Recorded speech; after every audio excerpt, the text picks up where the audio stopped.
వ్యక్తుల్లో ఒకటే గుర్తుపెట్టుకోవాలి, నీ మనసులో కలుషితం లేకుండా నీలో బాధ్యతాయుత తత్వం ఉండి నువ్వు కనుక త్రికరణ శుద్ధితో పనిచేస్తే భగవంతుడే నీకు బోలెడు అవకాశాలు ఇస్తాడు.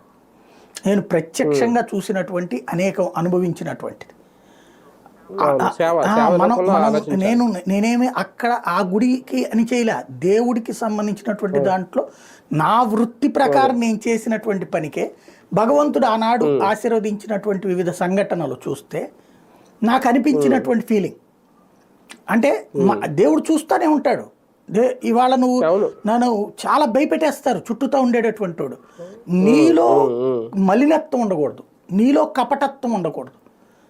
అప్పుడు భగవంతుడు నిన్ను ఆదరిస్తాడు, అంగీకరిస్తాడు, నీకు తగినటువంటి గౌరవం అందేలా చూస్తాడు. ఇది మరి అక్కడ ఉన్న వాళ్ళకి ఎందుకు రాలేదో, వాళ్ళకి అనుభవపూర్వకంగా రాలేదో, లేదా వాళ్ళు ధనవంతులు కాబట్టి వాళ్ళకి తెలియలేదో తెలియలే. ఇక్కడ బేసిక్గా ఒక సిస్టమ్ ఇట్లా వీళ్ళందరూ వెళ్ళాలి. వెళ్ళిన తర్వాత ఒక ప్రొసీజర్ ఉంటుంది అక్కడ. ఏంటి అంటే ఈ లైన్లు మార్పిడి కానీ ఈ వ్యవహారాలని చూడగలిగినటువంటి అనుభవం ఉన్నటువంటి వాళ్ళు పోలీస్ డిపార్ట్మెంట్, రెవెన్యూ డిపార్ట్మెంట్.